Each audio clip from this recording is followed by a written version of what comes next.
to another episode of Business with Passion. Each show features guests who have transformed their long-term passion into successful business. I'm your host, Jay Hamilton Roth. My marketing strategy business grew from my love of talking with passionate business owners.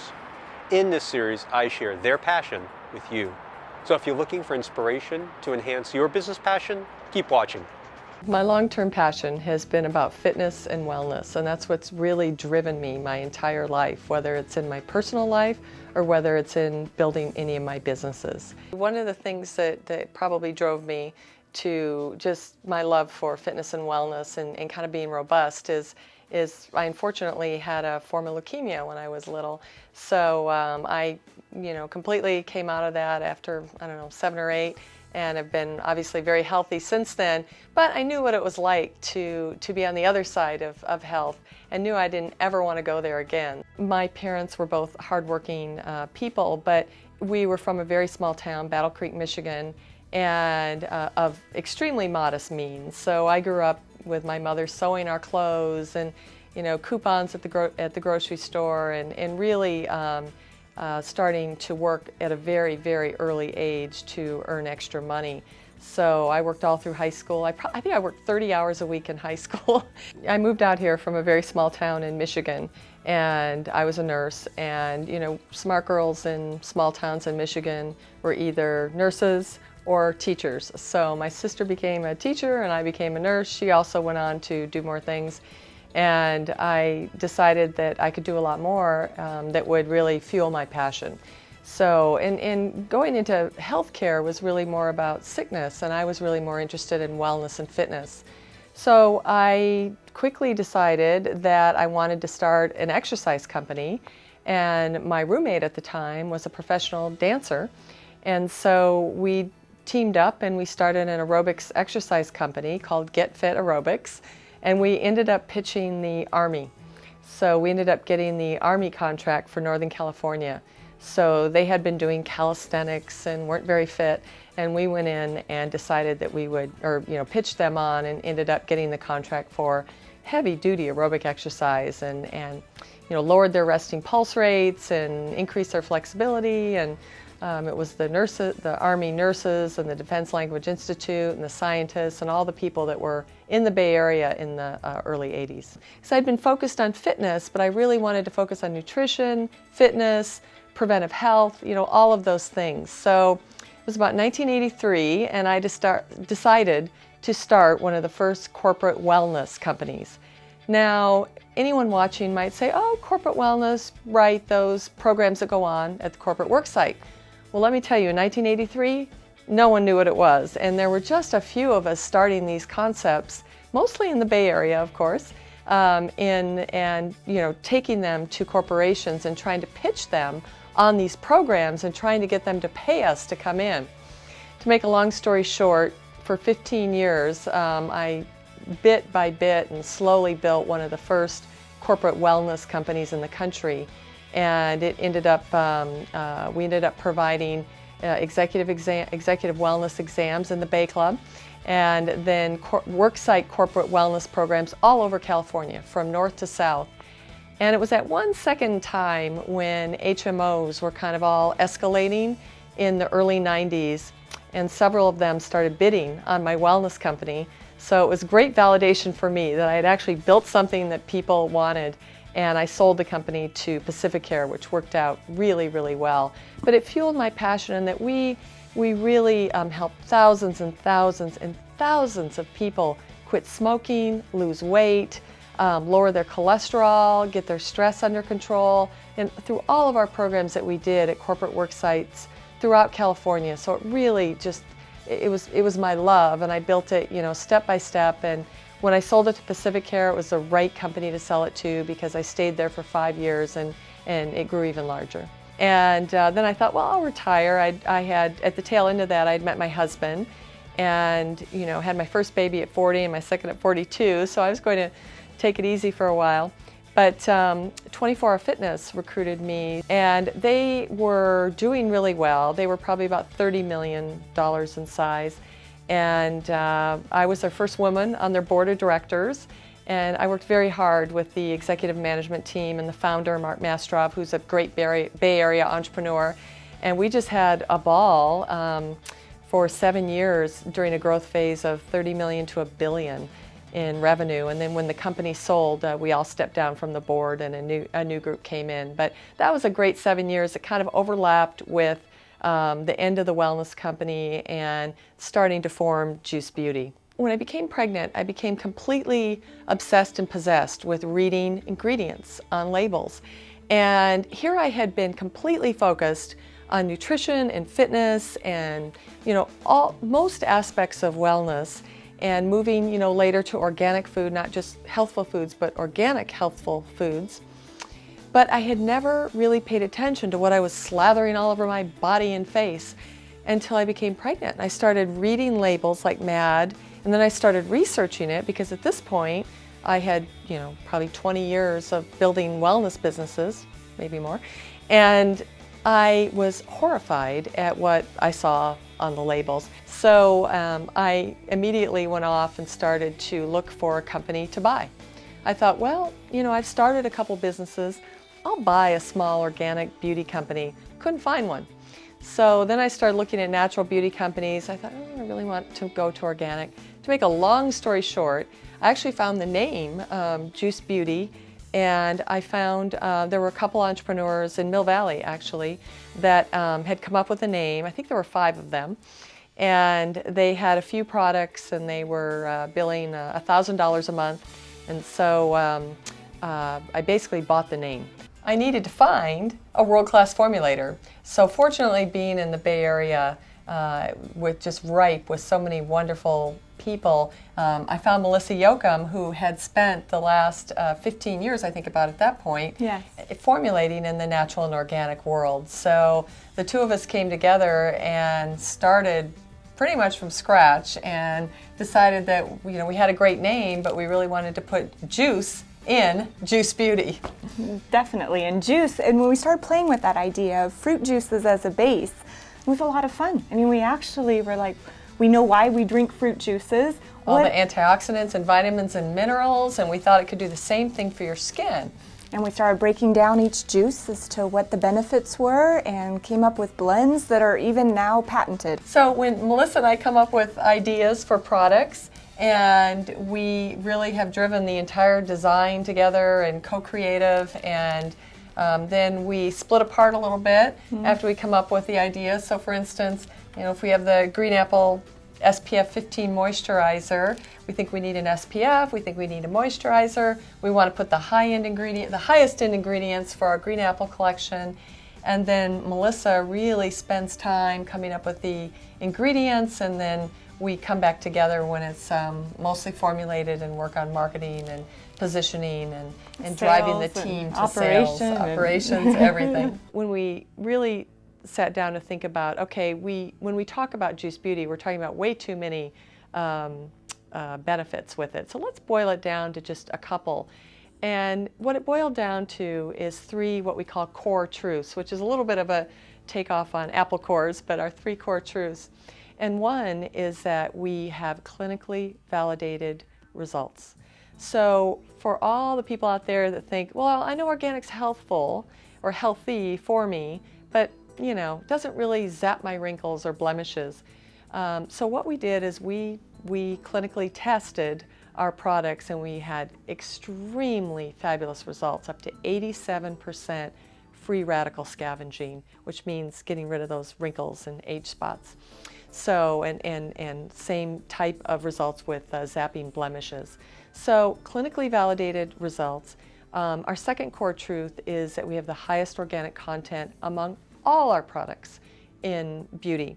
So there are some great companies out there that might have, some big companies that have 500 products and they come out with maybe 5 or 8 organic products. Every one of our products is a minimum of 85% organic content up to 98%. And the average other beauty product, when they talk about organic, is about 5%. So we have an extremely high organic content, which means a lot because every drop feeds your skin. Every drop feeds your skin with vitamins, minerals, nutrients, antioxidants, etc. And then our third core truth is what we don't use. So we've done all this without preserving with any parabens, which has had a lot of bad publicity lately, particularly in Marin, without any petroleum, without any butylene, propylene glycol, or petroleum. Petroleum is often laced with some not so great things.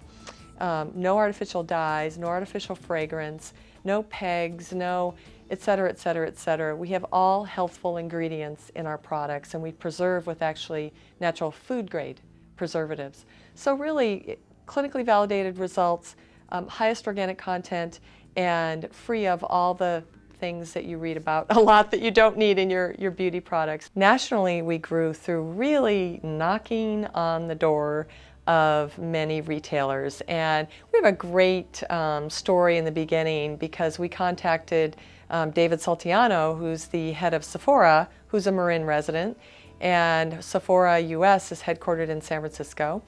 And we told him what we wanted to do. We wanted to really develop a prestige organic beauty line, and he was very gracious and guided us through that process of what the packaging should look like. And so we launched in a few stores with Sephora, and then we did well and launched with wider distribution. So Sephora was very helpful in the start of Juice Beauty. And so then we expanded to Sephora Europe, and that expansion was about a little over a year ago. And then we started being contacted by distributors all over the world and hired an executive, Jeff Holland, who was very adept at, he was very networked in the international distribution world, having been in the beauty business for a long time. So Asia was our initial target. And boy, Asia loves organic, they love California, they love beauty, they love the story behind our brand, they love the women behind our brand, they love everything about us, which has been amazing. So we have large counters in Asia, in Thailand, in all the major department stores, Siam, Lane Crawford in Hong Kong, Harvey Nichols in Jakarta. We've opened in Singapore, we're opening in Malaysia, Korea, in all the major department stores in Asia, and we're doing extremely well there. One of the ways that we grew and that we kind of made it on the map with all of the magazines and newspapers, Hollywood discovered us, which you can't ask for anything more, being in the beauty business, of course. So what happened is a lot of celebrities started calling us to send cases of our peels and serums and our cleansing milk actually down to movie sets. And then when they were interviewed, and these are A-list movie stars, when they were interviewed by beauty magazines, the ones without beauty contracts at that moment would say, oh, Juice Beauty Green Apple Peel, can't live without it after all the makeup, and it really refreshes my skin, or Juice Beauty Serum, or Juice Beauty's cleansing milk takes all my makeup off. So what happened is we started being noticed by the major beauty magazines, and that really helped our sales. My focus has always been within natural and natural ingredients, and that really shifted. I mean, I've been doing this since I was 22, and that's a long time, 20 years. So I think about that, having the same career and building that base of understanding ingredients and what can you do next? How can you do it differently? And it started with the world of natural. And natural to me is an undefined word. It's a word that can be anything and everything. You could say the chemical came from a coconut at the beginning, and it's like, oh, it's naturally derived. And it went through a lot of processing to get to that point. So natural became to me, how can we take an ingredient directly from the farm and put it right into the bottle? And that's what I'd love to see, the definition of natural across the boards. Water is always the #1 ingredient found in skincare products. It's inexpensive, it's a filler, it has no benefit for the skin. So taking the water out of a formula and actually replacing it with fruit juices is fun chemistry. You start looking at how much apple, this is a beaker of apple juice and it's a beautiful color. Well, when I mix it with pomegranate juice or I mix it with grape juice, it can turn dark. I look at my cleansing gel here And this is a pretty dark product. It's one of our top sellers though. It's great for oily skin, acneic skin, and it's getting that fine balance of those juices, not only their benefits, but also having them look good and be pleasurable and smell good. So the juice piece of it was fun for me because it's completely different chemistry than is done in mainstream or conventional skincare products. What can we do differently with the second largest ingredient that you find in a skincare product? And what are those ingredients? They tend to be petroleum. It has no benefit. It literally causes your skin to suffocate. It's not good for us. There's no nutrients. It's horrible. So my next is, what can we do different? What's available organically to replace petroleum, paraffin, you start mineral oil, propylene glycol, butylene glycol. The list is huge as to what comes with surfactants. I can go through a huge list of where you get into starting with petroleum and making these ingredients, and the biggest fit is plant oils, organic plant oils in our case. So we work with everything from sunflower oil, safflower oil, evening primrose, borage, flaxseed, you name it, it's in there. And it's that fine synergy of balancing those plant oils so that you get great penetration. You get every drop of that is feeding your skin and giving that lipid barrier around your cells some wonderful nutrients that they need. And it's kind of like that base evolved. It's juices, it's plant oils, and it's like, what's next? What do we normally find in products that can be replaced straight from the farm? And there's honey. We work with all of our botanicals and our extracts. That's another big misleading ingredient out in the marketplace, is it's like you'll find a brand that says, oh, we're organic, and you look at the back and there's a few extracts in it. Well, most extracts are made like tea. So you're taking a little bit of herb and you're putting it into water, which is not organic, and then you put a little bit of that into a product. And it's like, no, that's not going to work. So if we do any extracts, they're always done in organic plant oils. That's called an enfleurage. So you get all of that being an organic ingredient. If I need something that's going to go into a product that doesn't have oil in it or an oil base to it, then I work with apple juice. So we can also work with aloe. There's certain cases where I've done that. So it's every ingredient. We have about 111 organic ingredients that we use. And the list is amazing, each one with its own benefits and uniquely put into the products based on what we're trying to achieve as an end result. It became very important to me as to how organic products are marketed, and we do need rules and regulations around this, because consumers know that when you go to the fruit and vegetable department and you pick up an apple that has an organic USDA organic seal on it, that someone's looking out that that farm is certified organic and that what they're doing is true and not misleading. Well, with skincare, the freedom that we have for using the word organic definitely has been abused over the years. And you can, again, like I say, you literally turn a package over and see not a single organic ingredient listed in a skincare product. So early on, we created the California Organic Products Act, and it was way before its time. There were hardly brands playing with the term organic at that time. And it was a brilliant move on the part of everyone involved behind the scenes. And to this day, it's one of the saving pieces, because the USDA does not oversee skincare at this point. So skincare can meet the USDA food standard. That's not an easy thing for skincare companies to do. We have a completely different list of ingredients that we work with versus your pasta sauce or your salsa. And coming together to come up with a unique list that's approved by the USDA is in process, but it took years for them to even come up with the list that was approved for food. So we have some time before we're going to see a strong, regulation or standard in place around skincare. So California Organic Products Act was awesome, because what it said is no skincare product can be sold in California. It's the law, using the word organic, made with claim, without having a minimum of 70% certified organic content. And that changed the game. So it wasn't just every brand on the shelf could say, oh, I use an organic extract, I'm going to call myself organic. And it makes a difference, because shelves in New York, they do feel it, because if you're a skincare brand, you're sold in California, you have to be, okay? And it trickles through the rest of the states, definitely.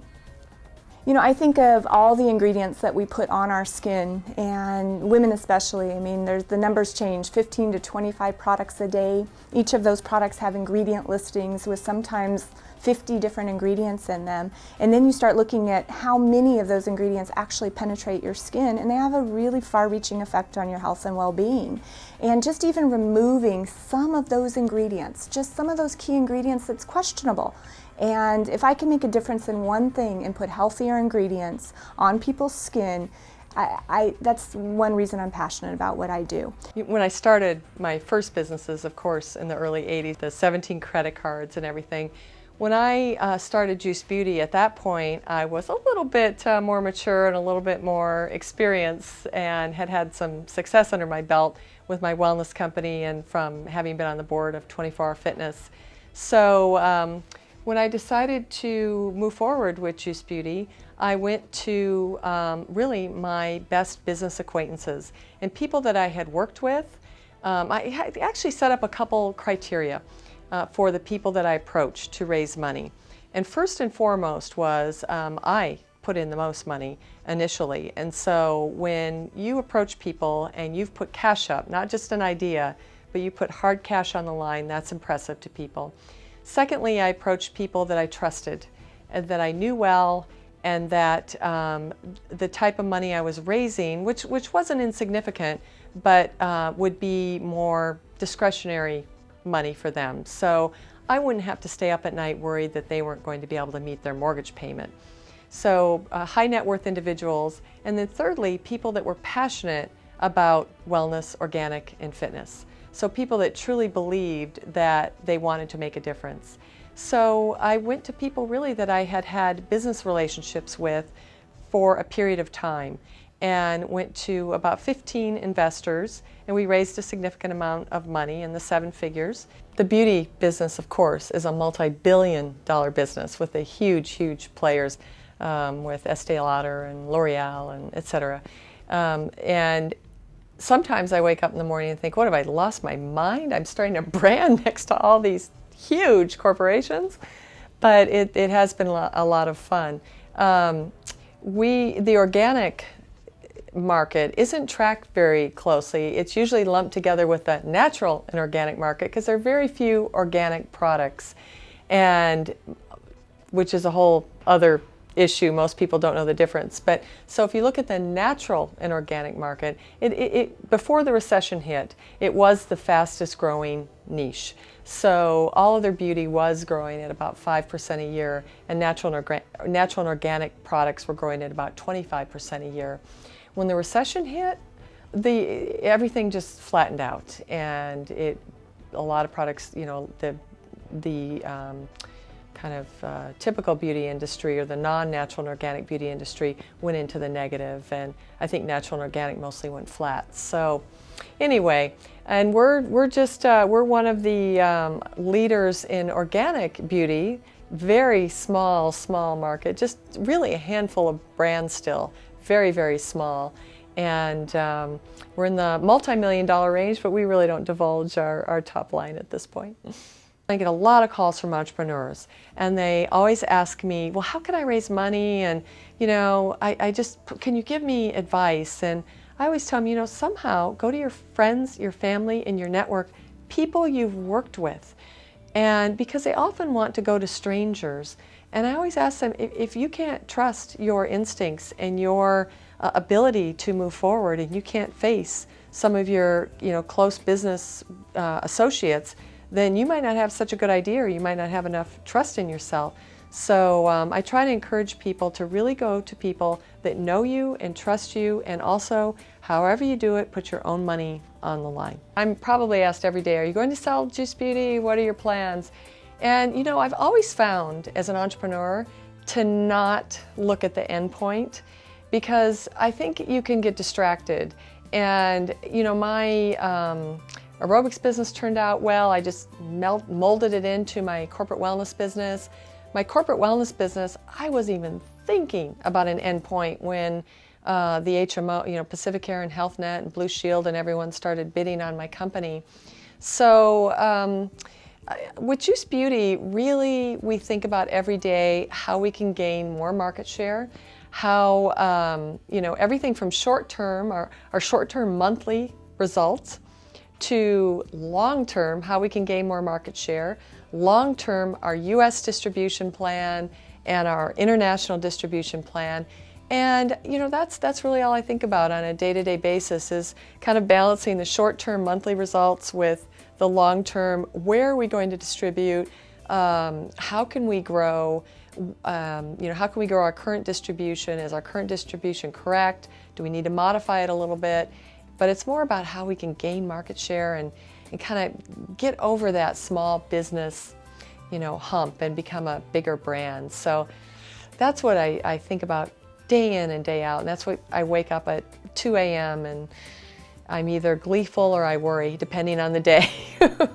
So, and I meet these entrepreneurs that claim that they're calm and they have no anxiety, and I keep wondering what drug they're on, because I have never been like that. I've always kind of been half driven by, 90% driven by passion, but there's a chunk in there that's driven by anxiety and wanting to beat out the competition and worrying about that. So that's the future for us, is putting one step in front of the other, and we truly want to be the leading organic beauty brand in the world. My best advice to entrepreneurs is to start a business you're passionate about. I can't imagine just trying to think up a business because you like business. I can't even imagine that. You have to find something that you're passionate about, because business is fabulous, business is incredibly hard. So that passion gets you through all the ups and downs. It's funny when people ask me today, oh my gosh, Karen, you spend so much time with fitness and wellness, and just, you're missing the good parts of life sometimes. And I say, are you kidding me? I've made a career out of it. I'm happy, I'm healthy, and I have more energy than most people I know my age. So I think it's doing just fine for me. Thanks for watching this episode of Business with Passion. If you'd like more information about Karen Behnke, other episodes, or perhaps to be a guest on a future show, go online to tv.manygoodideas.com.